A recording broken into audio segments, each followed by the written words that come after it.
खुलुमबाय गिबियावनो नोंथांमोन बयखौबो सोरजि द क्रिएटिविटी इउट्यूब चेनेलाव बरायनायजों लोगोसे गोजोन फुंबिलिनि गाहाम हामलायनायखौ बावहरनाय जालायबाय। जों बयबो खौरां बिजोंफोरनि गेजेरजों नुनो मोनदोंमोन थारैनो BTCL नि थांनाय BPF सरकारनि सासे डिपुटि स्पिकार नेर्सोन बर' बिथाङा BPF राजखान्थि दोलोखौ साननैसो सिगां नागारनाय जादोंमोन। गोबाव सम बिथाङा BPF राजखान्थि दोलोआव गोख्रोंथार दैदेनगिरि महरै सरकारनि खुंथाय समावबो थानानै गोबांथार खामानि मावबोदोंमोन होननानै जों बयबो मिथिनो मोनदों। आरो खौरां बिजोंफोरनि गेजेरजों बेबो गोसारदोंमोन दि थारैनो नेर्सोन बर' बिथाङा UPPL राजखान्थि दोलोआव जयनिं जासिगोन। थिग बेबायदिनो मिथिनो मोनबाय मैया मोनाबिलियाव बिटिआरनि आथिखालनि गाहाय मावफुं सोद्रोमा प्रमद बर', लरेन्स इस्लारि MLA आरो गोबांथार दैदेनगिरि बिथांमोननि नुजाथिनायाव UPPL राजखान्थि दोलोआव जयनिं जाबाय होननानै मिथिनो मोनबाय। जयनिं जाखांनायनि उनाव बिथाङा खौरांगिरिफोरनि गेजेराव बुंदों थारैनो BPF राजखान्थि दोलोखौ मानो नागारदों आरो UPPL राजखान्थि दोलोआव मानो बिथाङा जयनिं जाखो बे बाथ्राखौ बुंथिनानै होदों बिथाङा। बिथांनि गुबै थांखिया BPF राजखान्थि दोलोखौ नागारनायनि थांखियानो जादों थारैनो बिथाङा BPF राजखान्थि दोलोआव माखासे सुबुंफोरनि आखल आखुनि थाखायनो BPF राजखान्थि दोलोखौ नागारदों होननानै बुंथिदों आरो थाखा फैसानि नङा, गासिबो राजखान्थि दोलोआनो गाज्रि नङा बेफोर बाथ्राखौ बिथाङा बुंदों। नाथाय BPF राजखान्थि दोलोआव माखासे मानसिफोर दङ जायफोरनि आखल आखुआ थिग नङा, जायफोरनि आखल आखु थिग नङैनि थाखायनो दायो BPF राजखान्थि दोलोखौ नागारदों होननानै बिथाङा बुंथिनानै होदों। नाथायबा जायनि थाखाय BPF दोलोखौ नागारदों बै सुबुंफोरनि बाथ्राखौ बिथाङा बुंथिनानै होआखै। जयनिं जाखांनायनि उनाव बिथाङा गोबांथार बाथ्राफोरखौबो बुंथिबावदों, बेखौ नोंथांमोनहा नैबे भिडिअनि गेजेरजों नायबानो मिथिगोन। गिबि गिबियाव आं नोंथांमोनखौ साबायखर बावहरदों। गोबाङानो सानदों BPF दोलोखौ मानो नागारखो आरो बिनिफ्राय BPF दोलो नागारखांनायनि उनावहाय बहाबा UPPL दोलो नङाब्ला बहाबा BJP दोलोआव थांगोन नामा होननानै मोननै मोनथामसो बेबादि दोलोफ्रावहाय माने सोंलु जाबाय थादोंमोन मानसिफोरनि गेजेरावहाय। आंनि थांखिया बेनो गिबि गिबियाव आङो दिनैनि नैबे UPPL दोलोनि बिगोमा नैबे दोलोआनो सरकार सालायबाय थादों दायो आथिखालावहाय बिटिआर सरकारखौ आरो बेखौ दैदेनदों मानिजाथाव प्रमद बर' बिथांखौनो आं गिबि गिबियाव धन्यबाद होगोन। दा बिथाङा गोबां समनिफ्रायनो आंखौ रायज्लायनानै UPPL दोलोआवहाय नोंथाङा खामानि मावनांगौ, नोंथाङा फैनांगौ, नोंथांबायदि एनार्जेटिक बे लिडारखौ मोनोब्ला जोंहा खामानि मावनायाव हेल्प जायो। बेबायदिनो बिथाङा गोबां समावबो बेबादिनो एप्रच खालामबाय थानाय जादों। थेवब्लाबो आंबो मोनसे दोलोआव दैदेनबाय थानाय दैदेनगिरि हिसाबैखाय आं बिथांखौ गोबां समाव बुंनाय जादोंमोनब्लाबो बिथांनि खोथाखौ आं लायाखैमोन आरो। दा जा हक दिनै बिथाङा लिंनानै आंनो माखासे बेबादि सुजुग सुबिदा होगोन खामानि मावनो थाखाय बिबाननि जिथुनिखि आदरखौ दङ, जेनेबा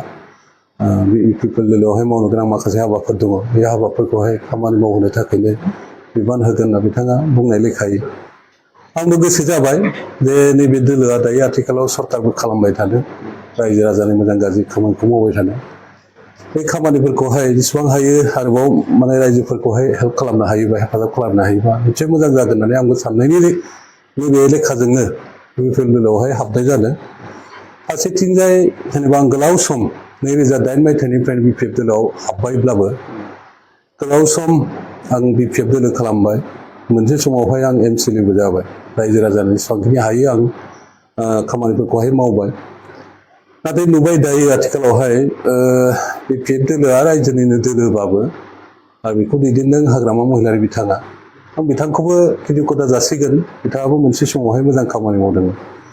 नाथाय आथिखालाव रायजो राजाफोरनिबो खोथा थाबाय। 2020 आरो 20 मायथाइनि 27 जानुवारियावहाय गोदान एकर्ड जाबाय बिटिआर मुङै। दा बेवहाय माखासे मावनो गोनां खामानिफोर दंखायो, दफाफोर दंखायो। बे दफाफ्रा बा मावनांगौ खामानिफ्रावहाय दिनै मावफुंजोबनो हायाखै। दा खम समनि गेजेराव मावफुंनो हानायाथ' सम्भब नंखाया, सम नांगोन। दा बे लेखायैनो दायो जेसेबांखिनि हायो प्रमद बर' दैदेननाय बे UPPL दोलोआ लोगोसे BJPखौबो लाफानानै दायो सरकार सालायबाय थादों हिसाबै हानायखिनिखौ मावबाय थादों आरो हायैआबो थालांदों। बेखौ मावफुंनो थाखायनो जों बयबो दाय दायथ' लानानै खामानि मावोब्ला निस्सय गमामायैनो मावफुंनो हागोन मोगथाङावहाय दा आंबो सानदों आरो बेबादिनो नै इउपिपिएलआव फैनायनि मेन माने उद्देश्यआ बेनो बिटिसि बा बिटिआरआ रैखा जानांगौ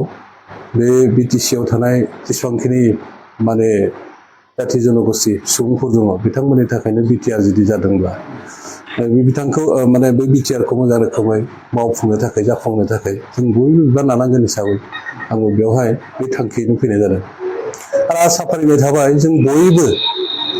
आंथ' खावलायगोनसो बिपिएफनि दैदेनगिरि जेसेबांखिनि दङ बिथांमोनाबो बे दोलोआवनो जयैनो फै जों खौसेनो जुदि खौसे जानानै खामानि मावोब्ला निस्सय दिनैनि जाफुङैयाबो गाबोन जाफुंगोन आरो जों जायखौ मावनो हायाखै बेखौ जों मावनो हागोन आं मिजिंथिनो थाबाय फैबाय थानाय समाव निस्सय आरोबाव गोदानै नैबे सरकारानो फैफिनगोन आरो जोंनि थालांनाय मावनो गोनां माखासे हाबाफारिफोरखौहाय जों मावफुंनो हागोन दा बेखायनो आंखौ बिपिएफनिफ्राय सोरबाया दुखु मोनोब्लाबो आं बिथांमोनखौबो निमाहा बिनाय थाबाय मोनसे समाव आं माने बिपिएफनि प्रिन्सिपाल लानानै खामानि मावदों दायो आं दिनैनिफ्राय जेनेबा इउपिपिएल दोलोनि निति आदर्श बा प्रिन्सिपाल आइडिय'लजि लानानै आं खामानि मावनांगौ दा बेखायनो इउपिपिएलआव फैबाय होननानै आं बिपिएफनि गासैबो आंनि शुभाकांक्षी बिथांमोनखौ आं जेबो माने खालामनो हाया बा खालामा बे खोथा नङा आं बिथांमोनखौबो अनसायनायनि गेजेरजों जिहेतु रायजो राजानि मोजां खामानि मावनो ओंखारदों बयनिबो माने थाखाय समानै आं खामानि मावो खालामनानैसो माने नेरसोन बर'आ दायो इउपिपिएलआव फैदों होननानै बुंदों बे बेसेबांसो बबे मोनसे दोलोआ बेबायदि माने थाखा फैसाजों माने दोलोखौ सामलायो बेक्तिगत भाबे किसुमान समस्याफोरबो थानो हागौ बेफोरावहाय थाखा फैसाजों नङाब्लाबो माबा मोनसे रायज्लायनायनि गेजेरजों समाधानफोर फैनोबो हागौ थ' बेबायदि समा फैयो आंनि बेलायाव बिदिनो आंहा पार्सनेलि एफा एनै समस्या दोङो बे समस्याफोरखौ आं मावनायनि गेजेरजोंसो खिन्थु बेखौ मावफुंनानै लानो हागोन बायदि आं नुहुरदों बेखायनो आं बे इउपिपिएल दोलोआवहाय माने फैदों खिन्थु फैसा लानायनि खोथायाथ' बबेबा मोनसे दोलोआव बिदि प्रिन्सिपाल गैया फैसा होनाय बा फैसा लानाय हानोबो हागौ सोरबाया जेनेबा दोलोनि माने उद्देश्यखौ बुजियालाबासिनो बे धान्दाखौ लानानै जुदि फैदोंब्ला बेयो दुर्भाग्यजनक जागोन आंनि बेलायाव बिदि नङा आंहा समस्या दं बे समस्याखौ समाधान खालामनो आंनि प्लेटफर्माव आंनो रायज्लायगोन बयखौबो आङो बुंगोन सोरबाया जुदि हेल्प होनो हायोबा हेल्प होथों नाथाय थाखाजों फैसाजों समाधान खालामनानै आंनि समस्या नङा बेयो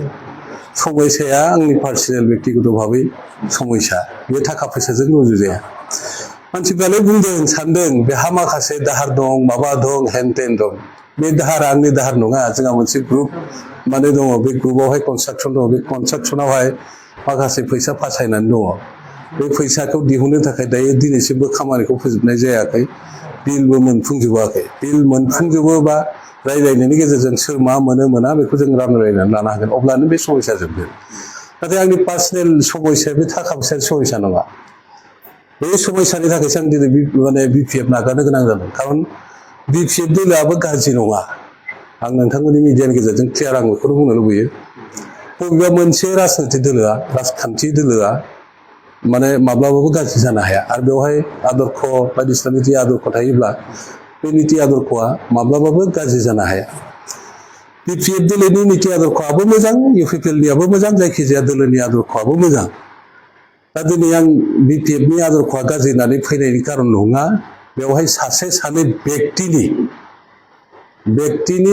केन्द्रिक आरो बिथांमोननि एटिटिउडनि थाखायनो आं बाध्य जादों दिनै आं मुंखौ बुंला जायनि थाखाय आं इउपिपिएलआव फैनानै आंनि समस्याफोरखौ समाधान खालामनो गोनां बेबादि अबस्थायाव आं फैदों थाखा फैसानि खोथा नङा आंनि पार्सनेल माने माखासे सिटुवेसननि थाखायसो आङो फैनाय जादों आरो